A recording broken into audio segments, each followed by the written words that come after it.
Wario's a really weird guy. Most of his appearances have kind of been showing up in GBA games. He was originally spun as kind of being, Mario's nemesis.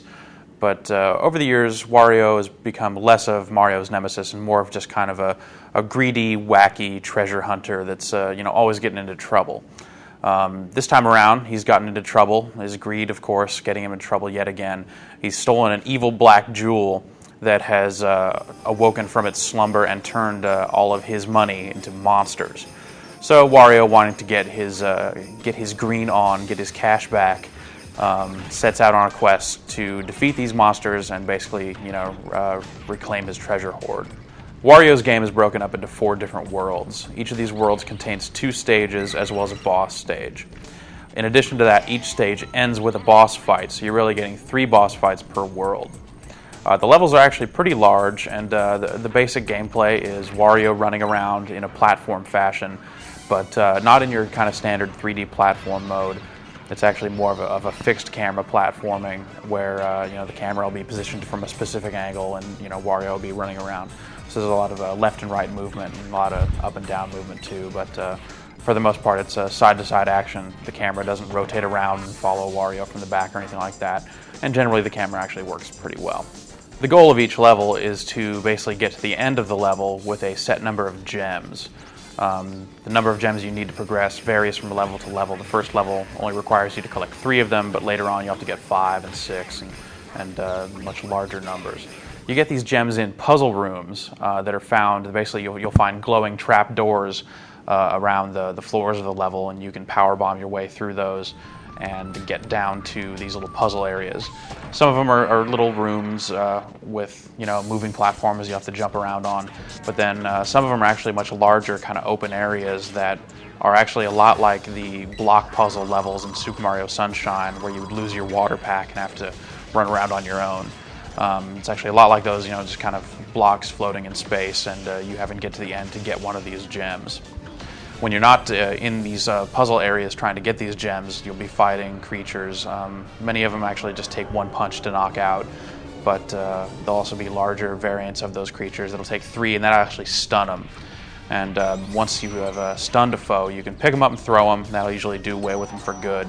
You can also spin them around like a wrestling move, kind of giant swing thing, which is good because it'll actually clear out, the entire area of enemies. And then finally, there's the spinning pile driver. Basically, just jump up in the air, hit the R trigger, and Wario will put the guy down, start spinning around, and slam him to the ground. And as we all know, games with spinning pile drivers already have, one major thing going in their favor. The levels are quite large in Wario World, so you actually be, going around and beating up a lot of guys. There's a lot of fighting to be done, but the enemies don't really change from world to world. The basic look will. So you'll get to the snow level, and you'll be fighting snowmen and snow dinosaurs and snow this and snow that. Or, you'll get to the circus level, and you'll be fighting, clowns and elephants. But they all really have the same basic attacks, so there's really only a handful of creatures to fight in the game. The game's boss fights are pretty cool, and they're all really unique. You'll face a variety of creatures. You have kind of a sandworm kind of guy. You'll have a clown that bounces around on a giant ball, a 2-headed dragon, and all these encounters are actually really cool looking, and really kind of you beat these bosses in unique ways. So it's a really nice touch. However, the boss fights, much like the rest of the game, are actually insanely easy. The game as a whole, even with the levels being kind of longer than your average platform game levels, they're never really difficult. You pretty much just learn the attack patterns of these, 4 to 7 creatures that you kind of encounter over and over again. And once you've done that, then it's just a matter of exploring the level, finding these gems, getting to the boss, beating the boss, and moving forward. This would be fine if there were a lot of levels to the game, but there are really only 8 levels. So you can actually plow through this game, in 4 to 6 hours with no trouble at all. There's very little consequences for actually dying. In the puzzle stages, if you fall off the world, you actually just reset back to the beginning of the puzzle with no real consequence for doing so. In the rest of the game, running out of life basically causes the game over screen to come up, but then it gives you an option to continue for 200 coins or later on 500 coins and so on. And the game actually throws so many coins at you throughout the course of the game that you're never really hurting for continues.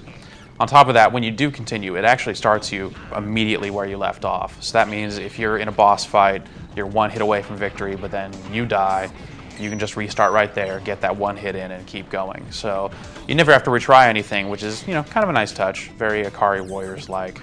But then at the same time, there's no real consequences for dying. By the end of the game, you'll have, 10,000, 12,000 coins, and it only costs you a fraction of those to continue.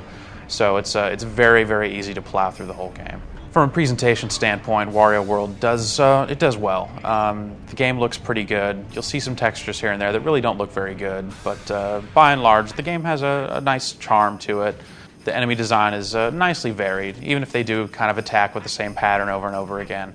From level to level, it's unique. You see in the circus level, you'll see circus-themed monsters, and you'll hear circus-themed music. You get out in the snow, you'll hear sleigh bells, and you'll be fighting snowmen. So it does a really good job of kind of presenting a solid motif for each stage. In the end, Wario World does have a lot of charm, and there are definitely some cool things going on. Like I said, you can't completely knock any game that has a spinning pile driver in it. It's a spinning pile driver. That's pretty cool. But at the end of the day, there's nothing in this game that you can't see for just the price of a rental, and you can get through it so quickly, so easily, and the gameplay is, in the end, really quite shallow. So give it a rent, check it out. It's worth checking out, but definitely not worth full price.